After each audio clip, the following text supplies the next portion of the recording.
مولانا اشرف علی تانوی رحمت الله علیه یو کتاب دی اشرف الجواب. په دې اشرف الجواب کتاب کې مولانا اشرف علی تانوی رحمت الله علیه په اسلام باندې مذهبي اسلام باندې چې کم اعتراضات کفار وکړي دي یا غیر مسلم وکړي دي نو دغه جوابونه مولانا اشرف علی تانوی رحمت الله علیه په خپل کتاب اشرف الجواب کې تحریر کړی دي. په دې اعتراضونو کې یو اعتراض غیر مسلم دا هم کړی دی چې دا مسلمانان وای چې کم سړی مسلمان وو د اسلام په حالت کې د دنیا نه وفات شو نو د ده لپاره به همیشه او دایمي جنتی، او کم سړی د کفر په حالت کې وفات شو نو د دې کفر د حالت کې د مرګ د وجې نه به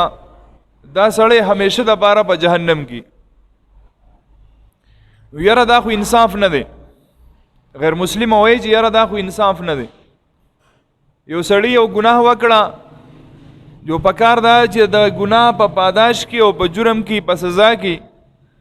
دته د جرم مطابق سزا میلاو شي او د هغې نه بعد بیا دې آزاد کړي شي. او هغه وایي چې ګوره د دنیا د روټین ته تاسو وګورئ، په دې دنیا کې هم چې دا کم قانون دی نو هم داسې دی.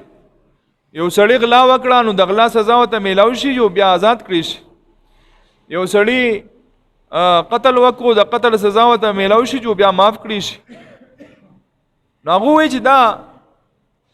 تاسو وایي چې همیشه د پاره او په جهنم کې سوځي، نو دا خبره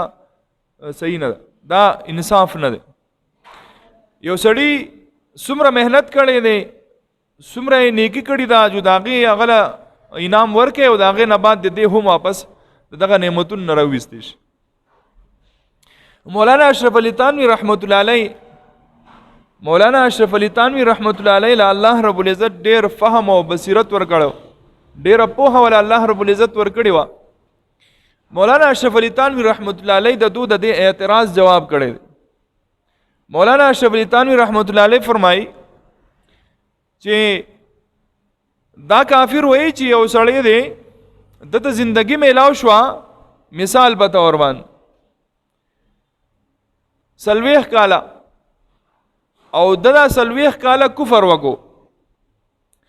دا 40 کاله چې کفر وکړو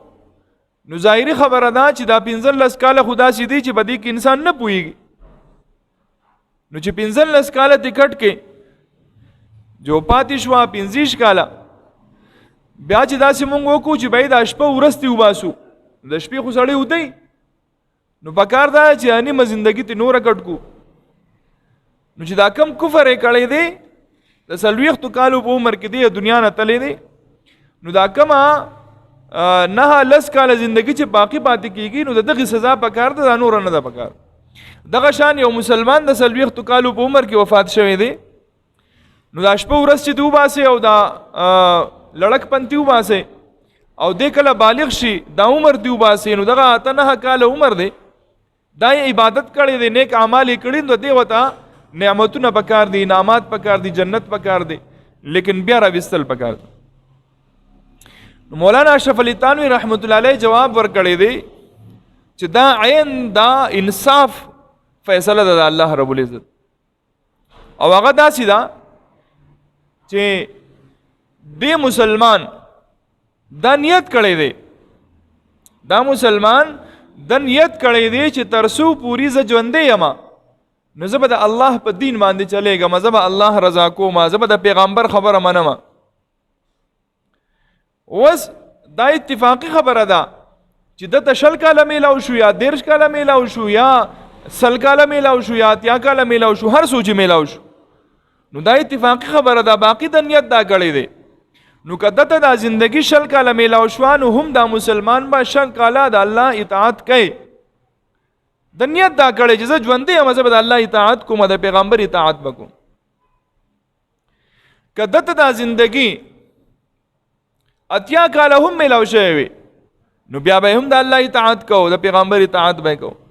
که دته دا زندگی یو سل او شل کالم میلاو شوی وي نو د بس کوله د الله اطاعت به کو د پیغمبر اطاعت به کو ځکه چې د نیت دا کړی دی چې زبا اسلام ویل کیږي دیتا چې خپل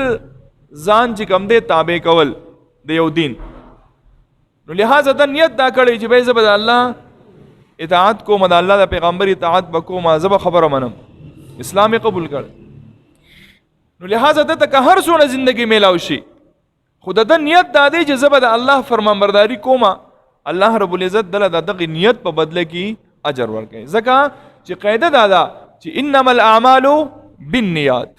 د عملونو دارومدار د په نیتونو سره دی چې دې سړی نیت څه دی او د کافر د نیت کړي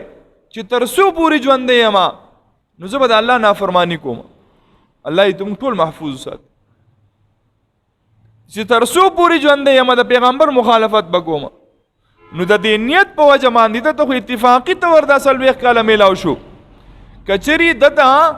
اتیا کاله عمر هم میلاو شوی وي دو بیا هم نافرمانی کوله کده ته یو سل لپاسا هم عمر میلاو شوی وي هر څونه چې وي کده وسو کاله هم خود د نیت تا کړي چې زه ژوندې یم د الله مخالفت وکوم د پیغمبر مخالفت وکوم نو دغه نیت په وجه باندې ته څه میلاویږي دته سزا میلاویږي ولهذا مولانا شبلی تانوی رحمت الله علیه فرمایي